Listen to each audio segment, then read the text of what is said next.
High up on a remote mountain lies an unmarked grave. No visitors, no name, and absolutely zero good feng shui. Yet, a billionaire family is desperate to dig it up. But what happens when you disturb a grave that was never meant to be found?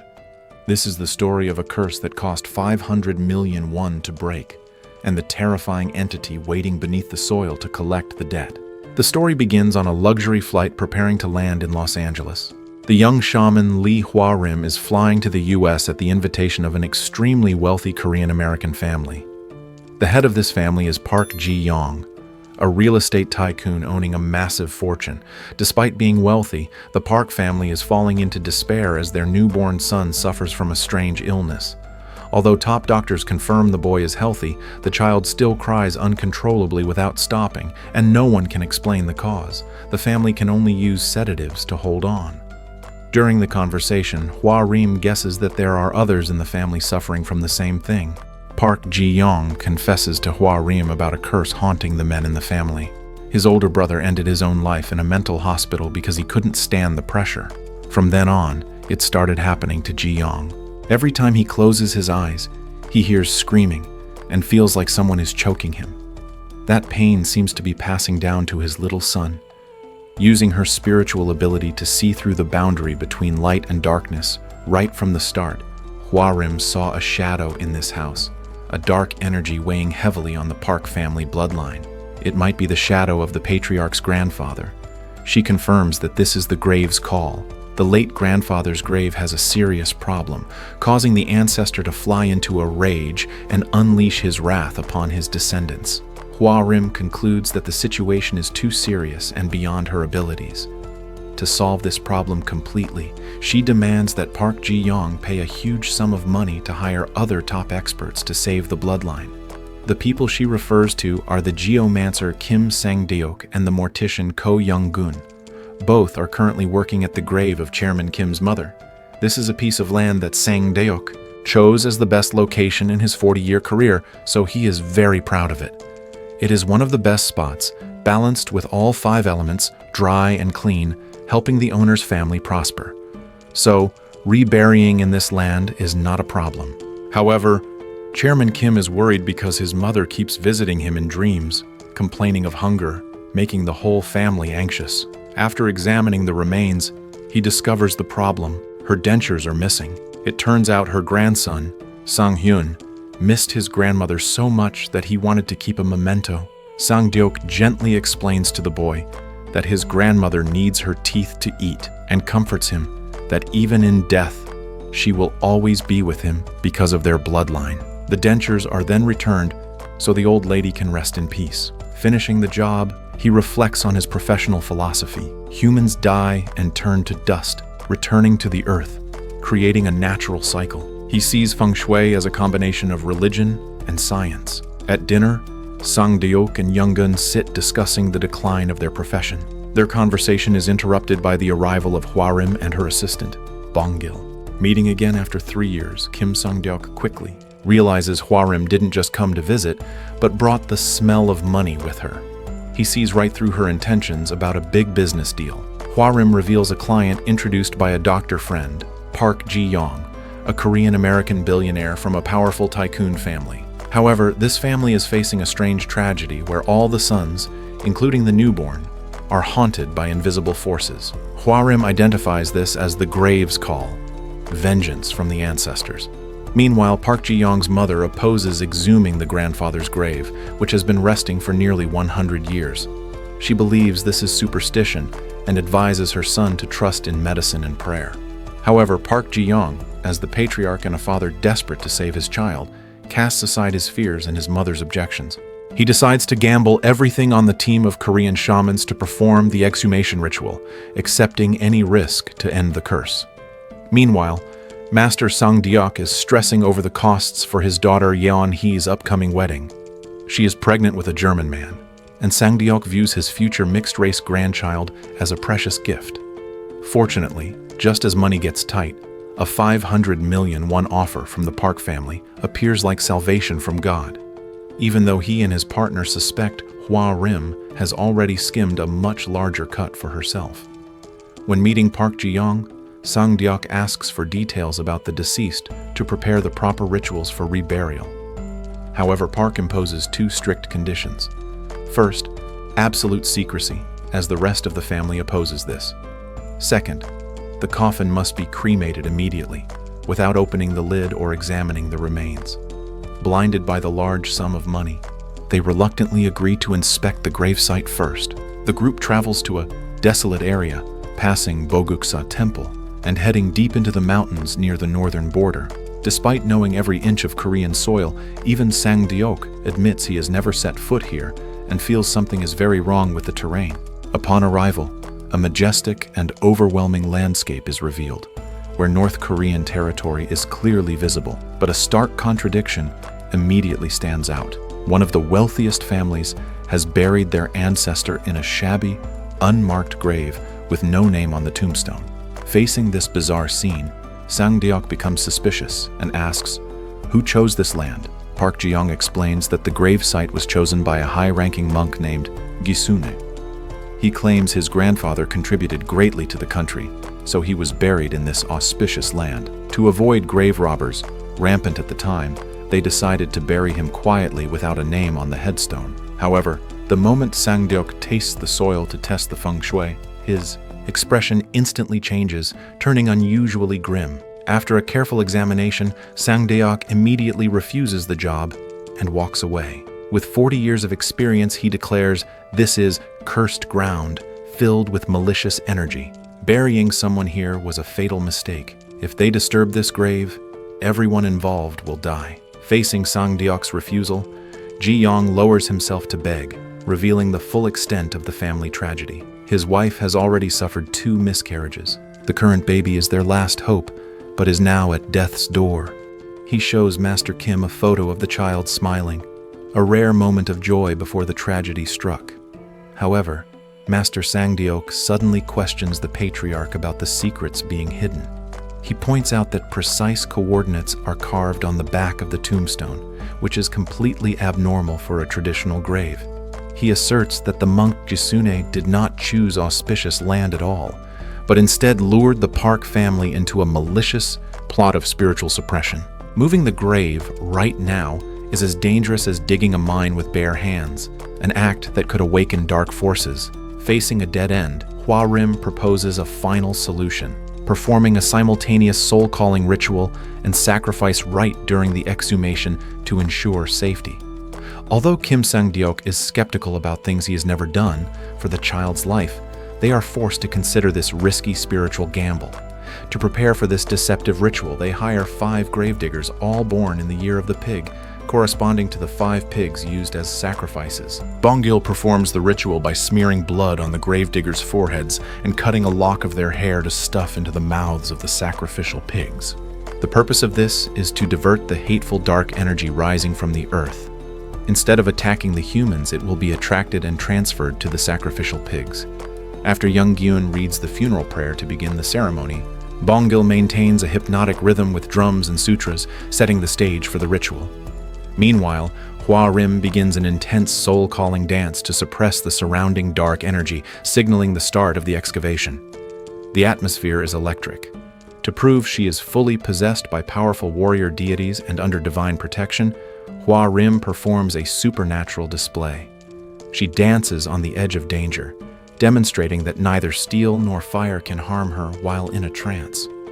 Miraculously, she remains completely unscathed, a sign that the spirits are shielding her from the malevolent forces. As the patriarch strikes the first shovel into the earth, the digging officially begins. Hua Rim simultaneously directs the ritual toward the sacrificial offerings. Her goal is to create a spiritual diversion, tricking the angry spirits into attacking the animals instead of the humans disturbing the grave. Master Sangdiok watches with intense anxiety, never taking his eyes off the pit, fearing a supernatural catastrophe could erupt at any moment. Finally, the last layer of soil is removed, revealing the wooden coffin. As Sangdiok and Younggun step into the grave, a bone-chilling aura rises from the ground, making them shudder. They brush off the dirt to find the coffin strangely wrapped in a crimson cloth. As the red cloth is pulled back, Younggun is astonished to find the coffin made of high-grade juniper wood. a material reserved exclusively for royalty. This deepens the mystery regarding the true identity of the person resting inside. Fortunately, the process of lifting the coffin from the ground goes smoothly, bringing a wave of relief to Master Kim. Young-gun carefully instructs the digging crew to strictly abstain from eating meat for the rest of the day, and to bury the marker to conclude their work at the site. Before departing, Master Kim tosses a coin into the empty grave as a final offering, praying for the soul of the deceased to rest in peace. As the hearse departs to take the coffin straight to the crematorium as requested, the remaining gravediggers, driven by greed, continue digging around the pit, hoping to find buried treasure. But instead of gold, one worker unearths a snake with a bizarre human-like head. In a panic, he kills the creature with his shovel. A blood-curdling scream echoes through the mountains. Hua Rim hears this mournful shriek, but before she can react, a bad omen appears. The clear sky is suddenly swallowed by dark clouds, the wind howls, and a heavy downpour begins just as the convoy leaves the mountain. For Master Sang Diok, cremation on a rainy day is a strict taboo in his profession. According to Korean folk belief, burning the dead in the rain prevents the soul from moving on to a better place. Despite the patriarch's urgency to end everything, Sang Diok insists on stopping. They temporarily store the coffin at a nearby hospital morgue, waiting for sunny weather. Using his connections and a bribe, Young-gun secures a spot.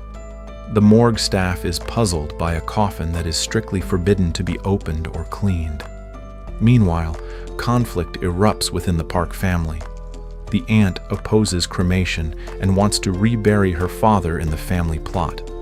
However, Park Ji-young, asserting his authority as the patriarch, overrules her, insisting that everything has already been decided. After ensuring Ji-young and his family return safely to Seoul, Master Sang Diok is driven by a nagging professional intuition. He uses the excuse of finding a meal to slip away from the group and heads to Boguksa Temple, located near the grave he just excavated. Meeting the head monk, Master Kim introduces himself as a geomancer and successor to the legendary Choi Yoi-jong. He learns that although the temple appears dilapidated, it holds over a century of history, and its founder was renowned for his mastery of feng shui. Hearing this, Master Kim tactfully inquires about Jisun, the monk who supposedly chose the burial site for the coffin. However, the head monk denies any knowledge of him, stating the temple's founder was named Won Bong, which only deepens the mystery surrounding Gisuna's true identity. When asked about the nameless grave on the mountain peak, the monk admits he knows the rumors well. Legend has it that it belongs to the wealthiest figure of the Joseon dynasty, or perhaps even a royal family member, buried with immense treasure. This has attracted many grave robbers over the years, yet none have succeeded. Some were caught, while others fled in terror across the border to North Korea, abandoning their digging tools, which are now stored right in the temple's warehouse. At this point, the monk wonders aloud why Master Kim is so interested in that specific grave. Sang Diok falls silent for a moment before replying with a grave expression, "I just dug it up today." Because this coffin had never been opened, the morgue attendant judged that inside such a luxurious coffin, there must be many valuable burial items. Taking advantage of the time Young-gun went for dinner, he secretly pried open the coffin lid with the intention of profiting. When Hwa-rim and Bong-gil discovered this, it was already too late. As soon as the lid cracked open, it broke the seal that had imprisoned the soul for a whole century. The stream of evil energy was so powerful that it caused Hwa-rim to faint right at the morgue entrance. After waking up, although still suffering from a nosebleed, Hwa-rim realized the situation had become extremely urgent. She informed everyone that something evil had escaped from the coffin. This entity did not linger but quickly sought out the son Jong-soon, Ji-young's father.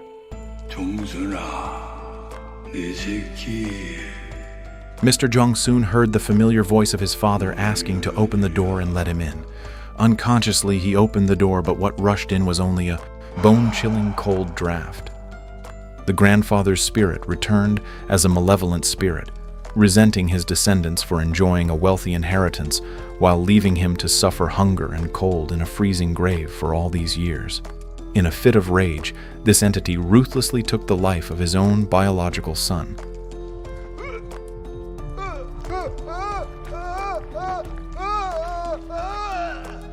Not stopping there, The nightmare continued to spread to the daughter-in-law. She was haunted by the spirit, forced to perform dancing movements, and was strangled to death. Guessing that the spirit was frantically flying around and the patriarch would be in danger, she urged Master Sangdiok to rush to Ji Yong's hotel to rescue him. Meanwhile, Hua Rim, along with her assistant Bongil and the mortician Younggun, would stay at the morgue to perform a soul-calling ritual to hold back the evil spirit. Hua Rim prepared for a highly risky ritual. Bongil accepted to act as the vessel for the evil spirit to enter. She handed him a pine branch because if the pine branch fell to the ground, it meant the soul had entered his body. Younggun was assigned the task of holding the rope tightly to control Bongil when necessary. Amidst the drums and Huarim's rapid soul-calling chants, the pine branch in Bongil's hand quickly fell. The evil spirit had taken over the assistant's body. Bongil's expression immediately changed, and his voice became old and withered. Huarim tried to negotiate, pressing for the reason behind the anger, asking it to speak everything and leave. However, this entity only insisted on finding his descendants and dragging them along. The ritual ended in failure. The spirit escaped. The restraint and Bongil vomited violently. At the same time, Ji Yong was in his hotel room when he received a call from Master Kim, informing him about the coffin incident. Just then, there was a knock at the door with a voice sounding exactly like Master Kim. However, the person on the other end of the line said it wasn't him, advising Ji Yong to stay put and absolutely not open the door. He was shocked to realize the voice outside was not human, but the evil spirit mimicking the voice to trick him.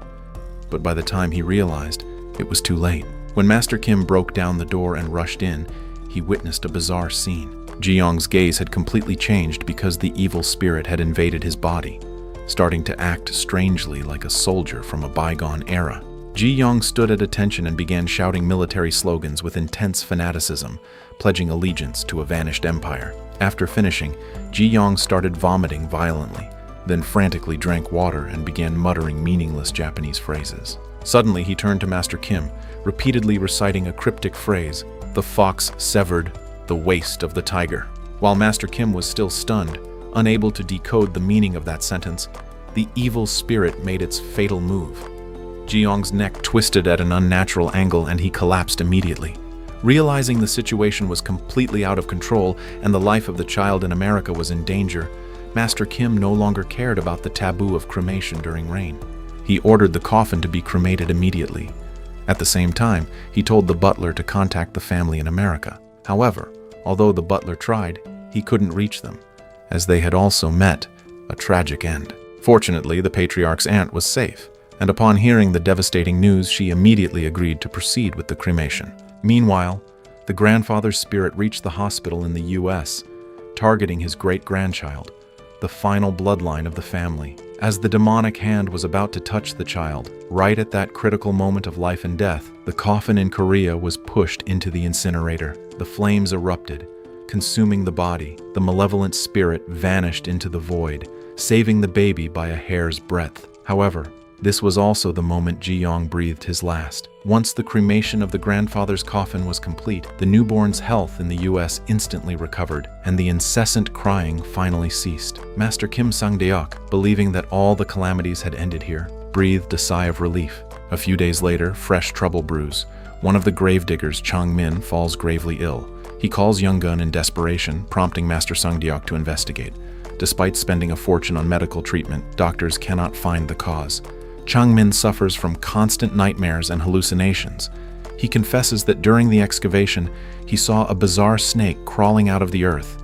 In a panic, he chopped it in two and now believes he is being punished by a higher power. Seeing Chang Min's eyes bleeding incessantly from an unknown cause and to save the man's life, Master Kim decides to return to the grave site to find the snake's carcass and pray for its release. Upon inspection, he is startled to confirm the snake indeed bore the face of a woman.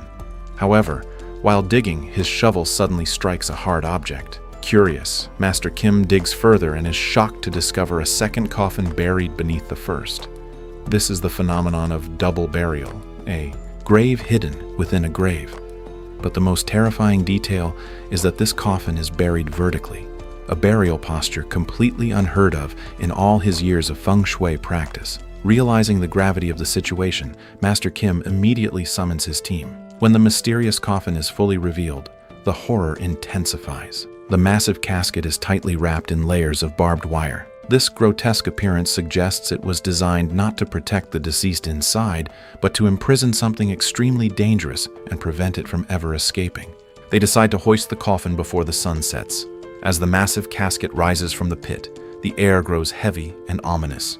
With darkness falling, they cannot transport it far, so they move it to a small temple nearby for temporary storage. To prevent any mishaps, Hua Rim establishes a temporary sealing circle. She scatters sticky rice and pours horse blood around the coffin to ward off evil.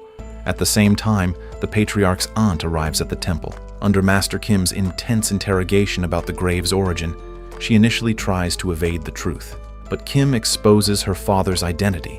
He was Count Park Gyun-hyun, a high-ranking official during the colonial era who betrayed his country to serve Imperial Japan. He suspects the monk punished him for this treason. The aunt finally cracks. She shows an old photo of her father standing next to a Japanese man, revealing the gravesite was chosen by a famous Japanese feng shui master named Murayama Junji. She expresses bitterness that despite her father's absolute loyalty, the Japanese buried him in such a terrible place. She confirms the baby in the US is safe and agrees to pay the fee Ji Yong promised. As for the massive coffin, she gives permission to destroy it if necessary. After performing a rite to appease the soul of the snake, the group settles in at the temple to rest, planning to cremate the coffin at first light. After dinner, as everyone drifts into sleep, Hua Rim steps aside to call a senior shaman to inquire about Murayama Junji. She learns that their master once encountered him. Murayama was not just a skilled geomancer, but a powerful seer with energy far surpassing that of a normal human. Her master was certain he was a fox monk or a prophet fox. At this moment, Hua Rim's guardian grandmother spirit also manifests, signaling a disturbance. Meanwhile, her assistant Bong Gil falls into a terrifying nightmare. He sees the head monk sitting on his chest, screaming in agony that his organs have been stolen. Realizing he is suffering from sleep paralysis caused by a spirit, Bong Gil frantically chants sutras to break the spell and wake up.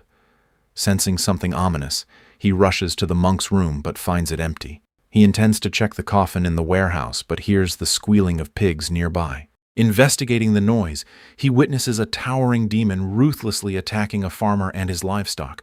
Bong Gil immediately wakes Hua Rim.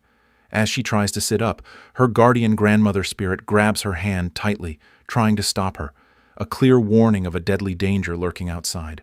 However, refusing to let Bong Gil face the danger alone, Hua Rim ignores the warning and rushes to the warehouse with her assistant. There, they discover the coffin has been shattered. Because Hua Rim had scattered sticky rice and horse blood to create a barrier on the ground, the entity inside could not escape through the door. Instead, possessing immense power, it smashed through the warehouse roof to leap out into the night.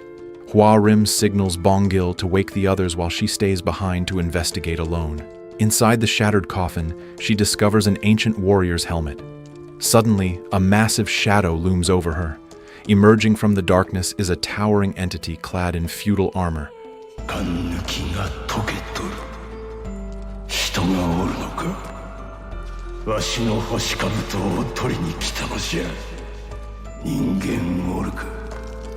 With a booming voice, he demands to know if she is human and reclaims his helmet.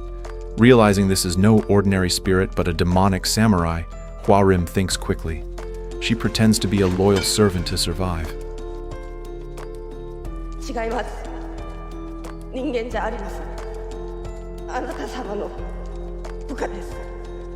Initially deceived, the demon demands food for his master while tossing the gruesome remains of the farmer at her feet. Suppressing her terror, Hua Rim tremblingly replies that she has prepared sweet fish, trying to stall for time. Despite her attempt to speak Japanese, the demon detects the scent of a living human, blowing her cover. Hua Rim flees in panic. Bong Gil rushes in with a metal rod to save her, but against the heavily armored giant, his efforts are futile.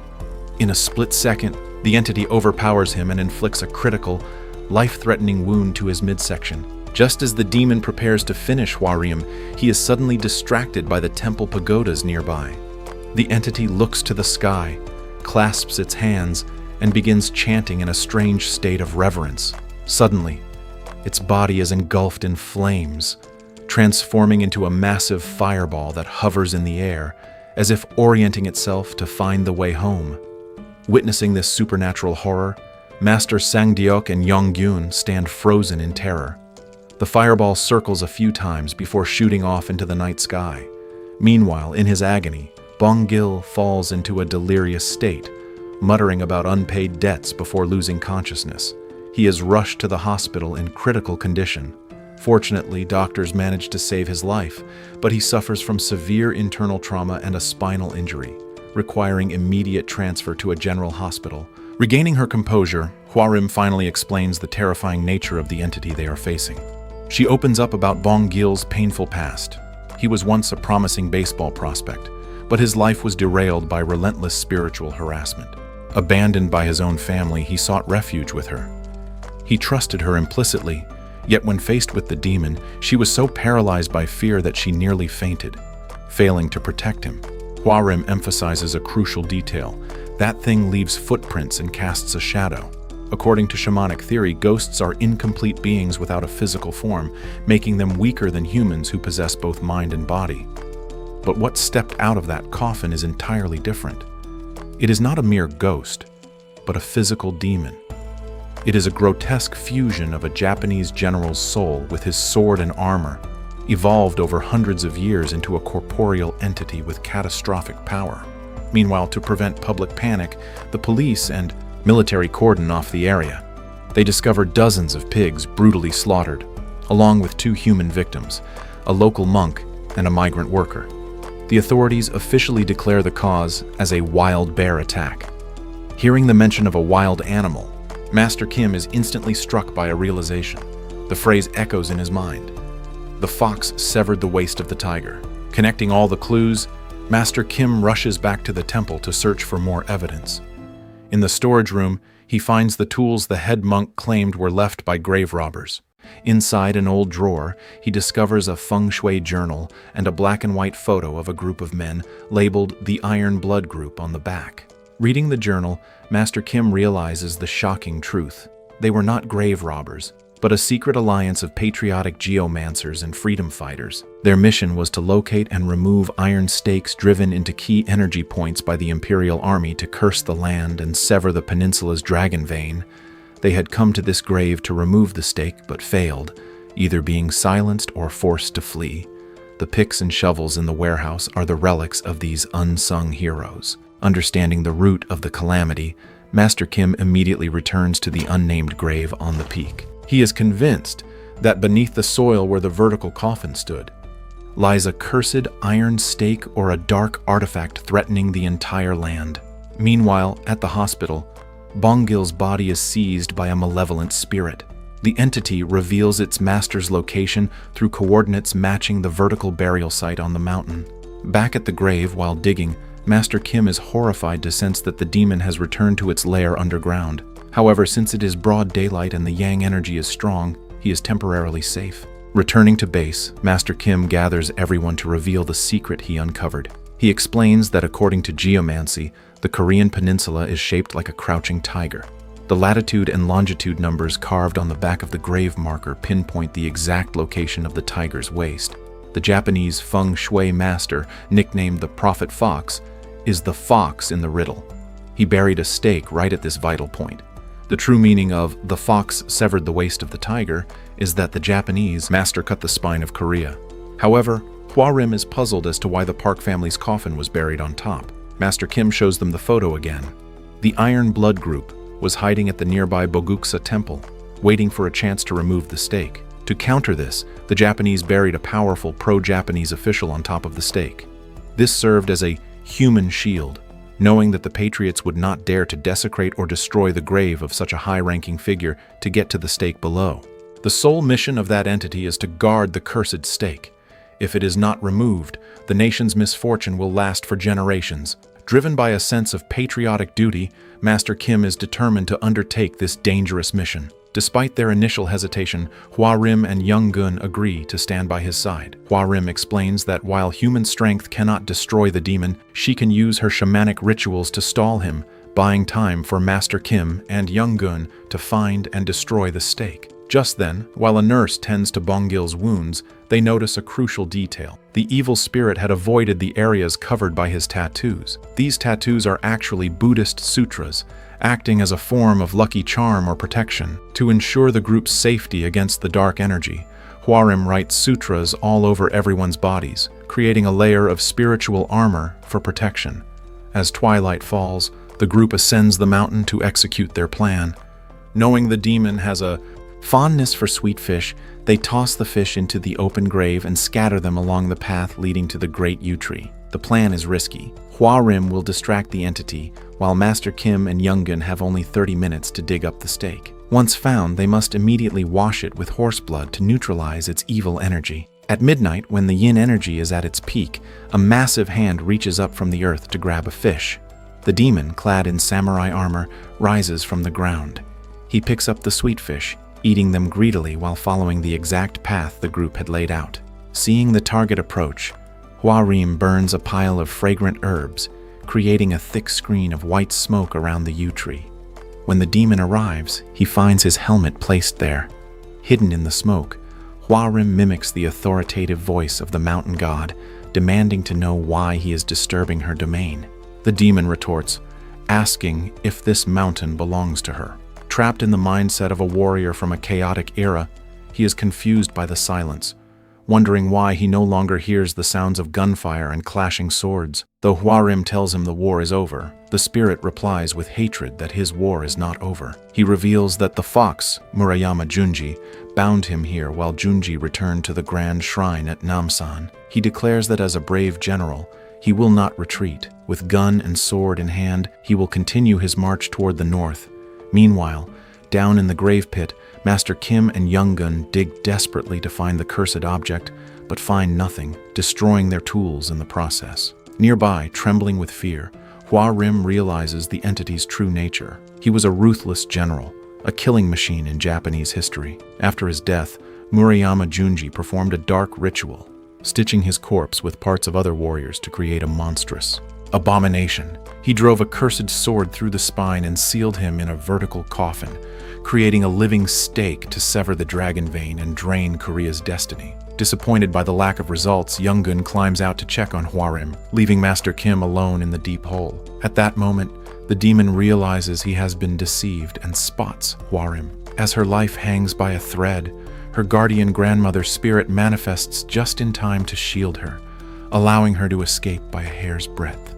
Enraged that intruders are desecrating his sanctuary, the demon roars and transforms into a massive fireball, illuminating the night sky as he flies straight back to the grave. Terrified, Young-gun and Hwarim chase after the fireball to warn Master Kim. At the grave, Master Kim is stunned as the fireball plummets from the sky with terrifying speed. Paralyzed by the overwhelming dark pressure, he cannot move. The demon emerges from the flames in full samurai armor, threatening to enslave Kim or sacrifice him. He reveals a shocking truth. For 500 years, the iron stake embedded in his body has fused with his soul, transforming him into the guardian of this corrupted dragon vein. Before Kim can react, the demon pierces his abdomen with a sharp finger, driving the geomancer to death's door. In that life or death moment, Young-gun splashes horse blood onto the entity. The pure yang energy clashes with the dark aura, causing the demon to smoke and collapse temporarily. Master Kim collapses too, recalling Hwarim's words about souls merging with objects to evolve. He realizes the truth. The demon is the burning iron stake. Suddenly, the demon recovers and grabs Hwarim and Young-gun to crush them. Hanging by a thread, Master Kim recalls the laws of 5 elements. Just as fire opposes water and metal opposes wood. He grabs a wooden tool handle and stabs the demon's foot. Since the demon's body is searing hot metal, striking it with wet wood causes excruciating pain, forcing it to drop his friends. Kim smears horse blood on the wood and batters the demon.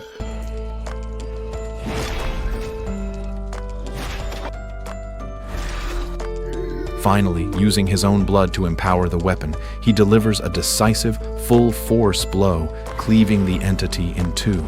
The demon vanishes forever, ending the century-long curse. Master Kim's bravery and wisdom save them all. He is rushed to surgery and survives, recovering alongside Bongil. To cover up the horror, police blame the deaths on a wild bear attack, burying the secret forever. Life returns to normal. The movie ends happily with Master Kim's daughter's wedding. As the family gathers for a photo amidst laughter, the tragedy fades, affirming that after facing death, humans remain strong with their loved ones and hope. If you enjoyed this video, please don't forget to leave a like and subscribe to support me. I'll see you guys in the next one.